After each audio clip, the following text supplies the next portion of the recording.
Hello po, magandang araw sa ating lahat. Ito na naman ako. Welcome, samahan ninyo ako sa episode na ito. Naku po mga kaibigan, nakalabas na daw ang tatlo sa mga air asset ni Saldico. Patay na to. Mga kaibigan, sa ating nakuhang impormasyon, ayon sa Civil Aviation Authority of the Philippines o CAAP, nakalabas na ng bansa ang tatlo. Ay naku po, tatlo pa naman. Sa 10 air assets na konektado mga kababayan kay resigned Ako Bicol Party List Representative Elizalde Saldico. Tapos na to. Ay, ito na ang napakahirap mga kababayan natin na mga pangyayari. How come nakalabas? My goodness. Hindi naman siguro may pasok lamang yan, di ba po, sa bulsa?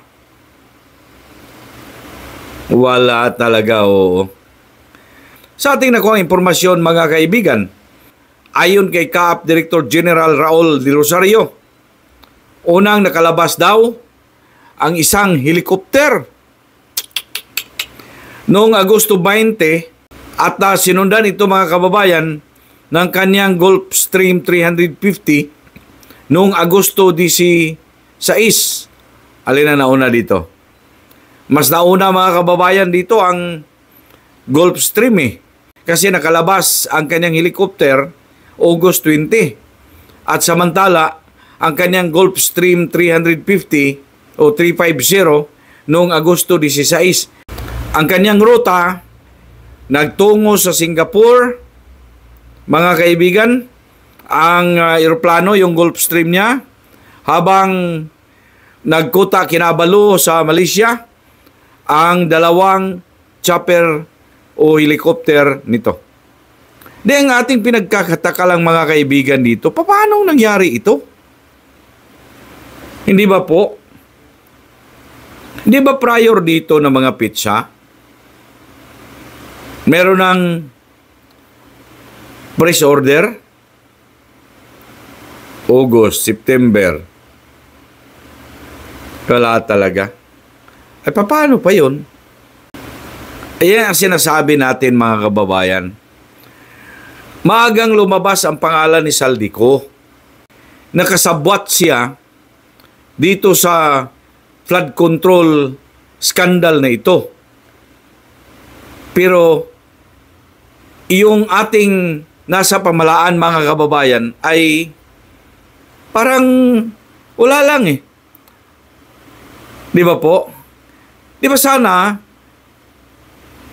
lumabas na ang kanyang pangalan at sinangkot na siya, sana yung kanyang mga ari-arian naka-hold na agad yun. Di ba po? Ay, paano pa? Paano pa yun? Pwede ba yung pabalikin dito? Katakot-takot na naman na mga kailanganing mga proseso, di ba po? Kailangan na naman magkaroon mga kababayan ng order galing sa korte kung hindi po ako nagkakamali. Para possibly may pabalik dito sa ating bansa. Wala Kaya, hindi natin mapigilan ang ating mga kababayan na magagalit at magdududa po na mayroon talagang sa loob ng ating gobyerno nagbigay ng proteksyon ito. At siguro ang lawak na network nito mga kababayan. You could not imagine. Ito ang mga classic example. Yung panahon ng Pugo, yung panahon ng Pugo issue, lahat ng mga naipangalanan agad doon sa Pugo mga kababayan, automatic. Meron silang lumabas agad ang press order. Yung kay Mayor Alice Guo, lumabas agad ang press order, mga kababayan, galing sa Department of Justice. Di ba po? press order ng kanilang account. Lumabas, mga kababayan, ang order na lookout bulletin. Di ba po? At kung sino-sino pa yung mga sinasabi nilang kasangkot doon, mga kaibigan. Pero dito, nagtataka tayo, mga kababayan, ang laki-laki ng issue dito eh. Pero dito, tingnan ninyo, mga kaibigan, ang laki-laki ng issue na ito. Di ba po? Pero ganun ka luwang. Napakaluwang po ang turing po nila sa isyung ito. Di ba po? Yung kay Alice Goo, mga kababayan yung citizenship issue lang niya. Pero dito, mga kababayan, involving billions, if not trillions of pesos. Di ba po? At mga project, mga kababayan, na mga ghost, substandard, at naglagay ng peligro sa buhay ng ating mga kababayang Pilipino. Ganun lang kasimple. Grabe naman. Mga kaibigan, kaya nga po tayo lagi nating sinasabi, hindi ho natin masisisi ang taong bayan. Kung bakit ay galit na mga kaibigan ng taong bayan. Ang katanungan kasi natin dito, paano nakalabas yun? Kahit na sabihin natin, on the part doon sa Aviation Authority, hindi sila pwedeng magpigil ng kahit anong mga uri ng mga aircraft na yan. Kasi walang order. Tama naman.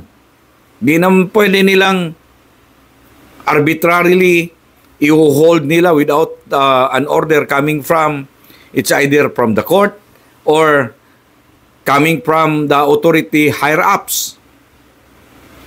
In the case DOJ, kasi nung mag-umpisa itong problema natin dito, mga kababayan, pumasok ang DOJ. Di ba po? Even ang NBI, pumasok na Pero, ang pinagkakataka, mga kaibigan natin, sa gitna ng napakaseryosong issue, mga kababayan dito,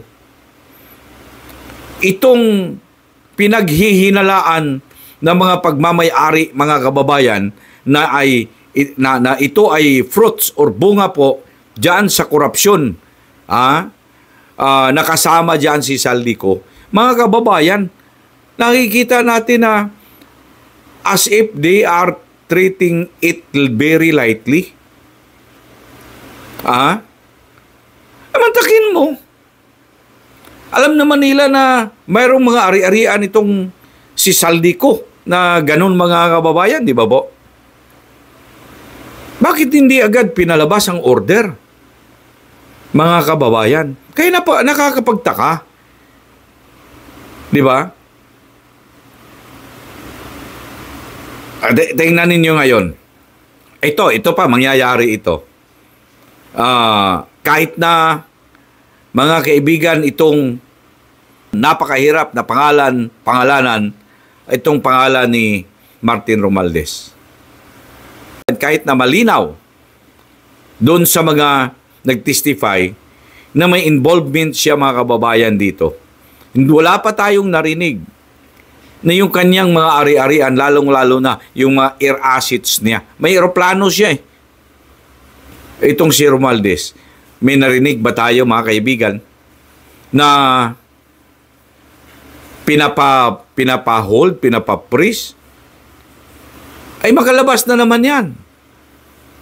Makalabas na naman yan, mga kababayan, bago pa man mangyari, kung meron mang ilalabas na order, mga kaibigan. Ganito pa rin ang mangyari dyan. Ano po? Ano palang ginagawa mga kababayan ng ating mga kataas-taasan? Si Rimulya ang napakaingay dito eh. Bakit hindi nila ito mga kababayan pinigilan? Bakit hindi sila naglabas ng mga order? Ngayon makakauwi pa ba yun? I doubt. Hindi na yung makakauwi mga kababayan natin. Mahihirapan. Hindi nga natin mapauwi si Saldico eh. Na kahit sino mga kababayan ang nagsalita diyan si Saldico kasama. Di ba po? Iniiwasan nga si Martin Romualdez. Ba't maniwala kayo sa hindi mga kababayan? Si Martin Romualdez mga kaibigan ay hindi siya makakaiwas dito. Hindi siya makaka-evade dito. Uulitin ko po, Saldico is nothing without Martin Romualdez. Ayan po ang totoo. Di ba po? Kayo sa tingin ninyo. For your comments, just write it down below. Huwag kalimutan mag-subscribe sa ating channel, Broadcasters Viewpoint. At pakishare naman, and like.